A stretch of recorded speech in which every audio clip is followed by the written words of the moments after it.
welcome back to Real Reviews. This is Cody Williams, and we're here to talk about the movie Avatar: The Way of Water. It is the long-awaited sequel to the technical achievement of a film that originally released 13 years ago. Holy crap, I'm getting old. Anyways, I've always enjoyed watching the original movie despite what many say about the story, but you cannot deny the fact that the movie is visually breathtaking. However, I am eager to see what the sequel can bring new to the table so many years later. Well, I just got done watching it and I'm ready to talk about it. The movie's story follows Jake Sully, who lives with his newfound family formed on the planet of Pandora. Once a familiar threat returns to finish what was previously started, Jake must work with Natiri and an army of the Na'vi race to protect their planet. Well, James Cameron did it.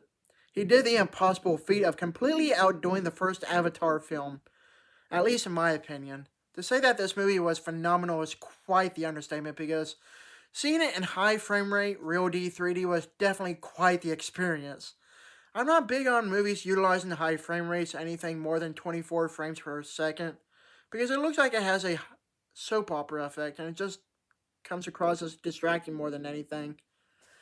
However, I will say that having a high frame rate actually worked out for this movie. Really good, actually. On a technical level, this movie is a masterpiece with its astronomical production value and visually stunning CGI that is amazing to look at. I will admit that I was skeptic going into this movie beforehand, but after watching it, my expectations were subverted. I didn't think the visuals from the first film could be outmatched, but this sequel completely blew it out of the water.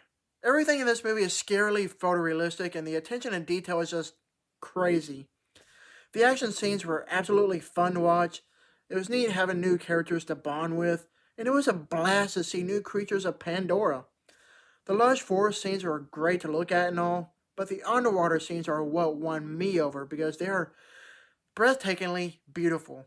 Even though it is a CGI laden film, the movie's cinematography is extraordinary. You're probably just now finding out the movie has a runtime of a little bit over 3 hours long, and you're probably thinking that it doesn't need to be that long. Well, I have to respectfully disagree because I think it's warranted. Not only does it expand the story from the previous movie, but there is a lot to soak in, whether it be just admiring the scenery or watching the characters grow with development. As far as the story goes, we do go into familiar territory as there are a bunch of parallels from the first movie, so to speak.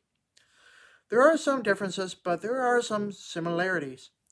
Along with some certain decisions made throughout the movie, I can understand why some wouldn't like the story. I didn't let it bother me too much, mainly because I was so overly fascinated by everything else that the movie had to offer. Overall, Avatar: The Way of Water is a miraculous, jaw-dropping visual spectacle that is a vast improvement over its preceding film by leaps and bounds. While its story is nothing worth bragging about, it still has some overwhelming emotional moments that will keep the audience glued to the screen. It's not entirely a perfect film, but it's really close to it. I give this movie an A. Thank you for watching, and don't forget to like and subscribe to my channel to keep up with my real reviews.